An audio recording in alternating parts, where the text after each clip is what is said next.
Hi, I'm Martin Estepp, and I'd like to welcome you to my Medicare journey. A few years ago, I faced a life-changing health crisis. That experience gave me a new perspective and a new purpose. I would like to share my story. I woke up one Saturday morning, and I was retired, and I had been in the insurance business since I was 21 years old. And when I woke up that Saturday morning, I told my wife that I had something going on in my chest. And she says, "Are you having a heart attack on me?" I says, "No, I don't think so. I think it might be indigestion or gallbladder or something." She says, "You think you need to go to the hospital and have it checked out?" I said, "Yeah, maybe I better." So she took me to the hospital, and I went into the emergency room, saw the doctor, and he came in about an hour and a half later and says, "You hit a bingo." I says, "What are you talking about?" He says, "You were right, it's your gallbladder, it needs to come out." I said, "Well, it's not coming out today because I got errands I want to run." I said, "I got to go to Home Depot and Lowe's and so forth." And he says, "Well, you can't wait forever." So we ran our errands and that, and we went home later that afternoon. The wife said she was going to go take a nap, and I said I was going to go in the office.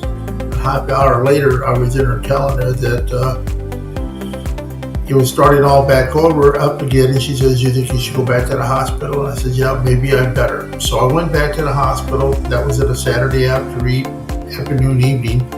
And while I was there, that nurse came in and told me, "They're not going to let you go home this time. You're here to stay."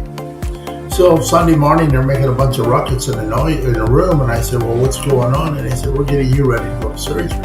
I said, "Go to surgery? What do you mean?" They said, "Oh yeah, you're going to surgery." So I called the wife and told her I was going to surgery. It surprised me.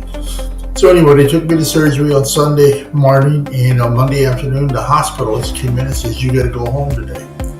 I says, "I don't feel right." He goes, "Well, what's wrong?" I says, "Well, I don't know. You're the doctor. You tell me." So anyway, I went home, and that evening, I started vomiting, and I thought, well, maybe it's the anesthesia, or maybe it's pain medicine or something, but I don't know, but it just kept getting worse and worse. So as it did get worse, we decided that I should go back to the hospital because I was getting pretty weak. When I got back to the hospital, they told me to go sit out there in a chair, and I says, "I'm just too weak to sit in this chair anymore." I said, "You either got to put me on a gurney and hide me in a hallway, or you got to put me on a pallet." So finally, they got me in a room, and after they took my blood and so forth, they came in to tell me that, they said, "Mr. Estepp, you got sepsis." I says, "What do you mean?" They said, "Apparently that when they took out your gallbladder, they nicked your colon. And for the last 2 days, your colon's been emptying into your body."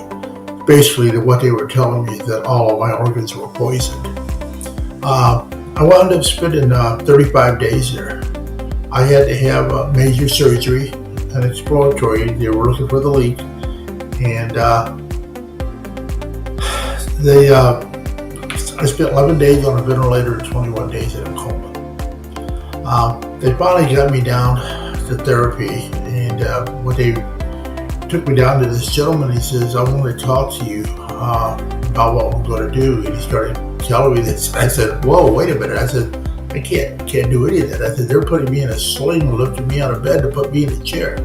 And he says, "Bend over, I want to tell you something." I bent over, this young guy.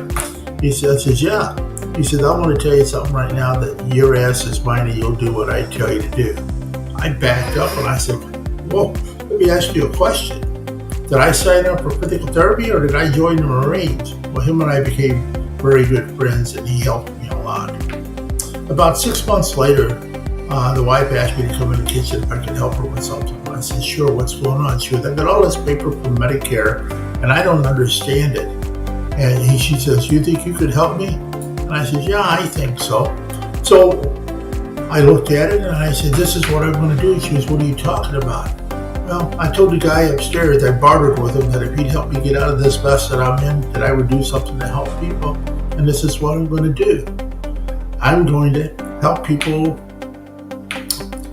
seniors especially, survive and work with the system of Medicare. I made a promise: if I survived, I'd dedicate my life to helping others navigate the healthcare system, especially Medicare. Today, I guide people through their Medicare choices with clarity, compassion, and real life experience because I lived it and I truly care. And my goal in life is to help people, and I enjoy what I do. Thank you.